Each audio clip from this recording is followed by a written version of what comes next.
नमस्कार, मैं डॉक्टर कैलाश आप सभी का स्वागत करता हूं। मैं एक होम्योपैथिक कंसल्टेंट हूं। आज हम बात करेंगे अत्यधिक लार बहने की कंडीशंस या जिसे हाइपर सलाइवेशन कहा जाता है। मेडिकल टर्म में इसे साइलोरिया या टायलिज्म के नाम से जाना जाता है।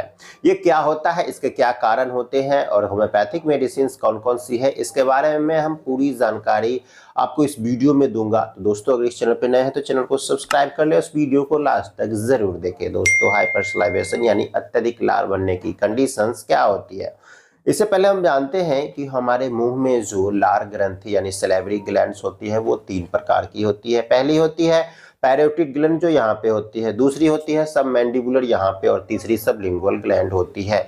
ये सैलिवरी ग्लैंड यानी लार प्रोड्यूस करती है, जिसे हिंदी में थूक भी कहा जाता है। इस लार में यानी इस सलाइवा में एमाइलेज नामक एंजाइम होता है। जब भी हम खाना चबाते हैं तो वो एंजाइम उसमें घुलता है और उससे डाइजेशन की प्रक्रिया स्टार्ट हो जाती है, यानी सलाइवा डाइजेस्टिव एंजाइम के रूप में भी होती है।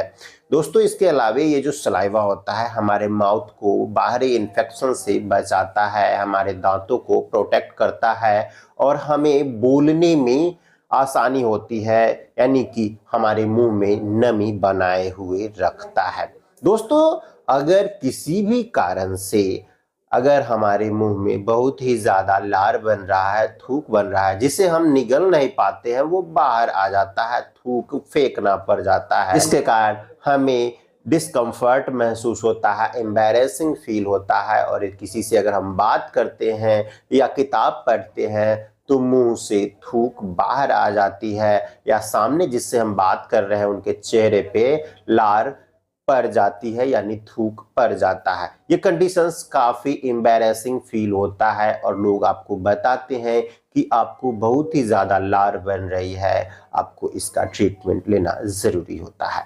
कारणों की अगर हम बात करते हैं तो एक्यूट कंडीशंस की अगर हम बात करते हैं तो आपने देखा होगा कि अगर आपको ओरल थ्रस या माउथ अल्सर या स्टोमेटाइटिस की कंडीशंस हो गई है तो उस कंडीशंस में भी ये देखने को मिलता है।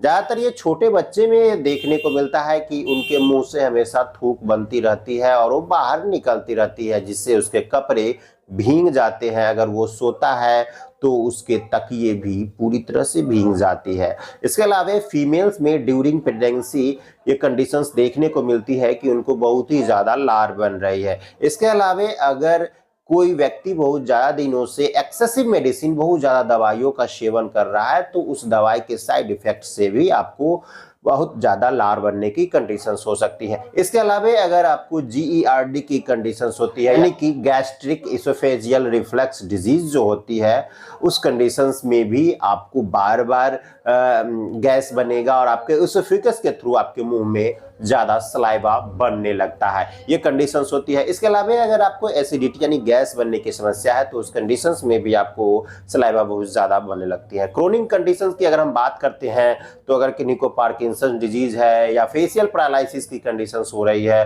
तो उस कंडीशंस में भी ये देखने को मिलता है। अगर हम सिम्टम्स की बात करते हैं, सिम्टम्स में ये देखा जाता है कि आपको बहुत ज़्यादा लार बनती है और लार बनने के कारण आप किसी से अगर बात करते हैं तो लार उनके मुंह पर गिरने लगती है, या अगर आप पढ़ाई करते हैं तो आपके बुक्स में सलाइवा ड्रूलिंग होने लगता है, गिरने लगता है और इतनी ज़्यादा बनने लगती है कि आप इसे घोट नहीं सकते हैं, सॉलो नहीं कर सकते हैं। दोस्तों, यहाँ पे अगर हम ट्रीटमेंट की बात करते हैं तो एलोपैथ ट्रीटमेंट ऑफ मेडिसिन में इससे सर्जरी किया जाता है, बट होम्योपैथी में बहुत सारी ऐसी होम्योपैथिक मेडिसिन है जिसको लेने से आपको ये सलाइवा की कंडीशन ज़्यादा बन रही है वो पूरी तरह से नॉर्मल हो जाएगी।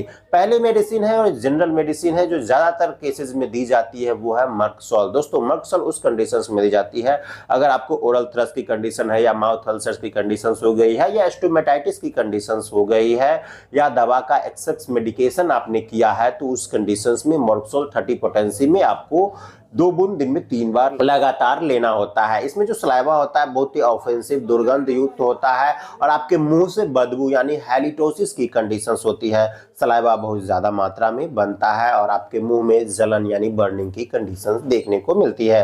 दूसरी मेडिसिन है वो है एलियम सटाइवा। दोस्तों, एलियम सटाइवा में ये देखा जाता है कि जब भी आपको लार बनता है आप उसे निगल नहीं पाते हैं और जब भी आप बात करते हैं तो आपको बात करने में प्रॉब्लम होती है, यानी कि सलाइवा बाहर निकलता है, बार बार आपको थूक फेंकना होता है, स्पिट करना होता है। उस कंडीशंस में एलियम सटाइपा मदर टिंचर फॉर्म में 10 बूंद हल्के गुनगुने पानी के साथ सुबह दोपहर शाम आपको लेना है। नेक्स्ट मेडिसिन है वो है सिफिलिनम। सिफिलिनम में ये देखा जाता है कि अगर आपको लार बहुत ज़्यादा बन रहा है और आप रात में सोते समय पूरा तकिया भींग जाता है, उस कंडीशंस में सिफिलिनम 200 पोटेंसी सप्ताह में एक बार 2 बूंद आपको लेना है। तो दोस्तों ये कुछ होम्योपैथिक मेडिसिन है जिसको यूज करने से आपको हाइपरसलाइवेशन यानी साइलूरिया की जो कंडीशंस है ये पूरी तरह से ठीक हो जाएगी। अगर आप मुझसे ऑनलाइन कंसल्टेशन करना चाहते हैं या मुझसे दवा होम डिलीवर करवाना चाहते हैं तो मेरे दिए गए व्हाट्सएप नंबर पे संपर्क कर सकते हैं। दोस्तों आज के लिए इतना है। ये वीडियो कैसा लगा हमें कमेंट करके जरूर बताइएगा।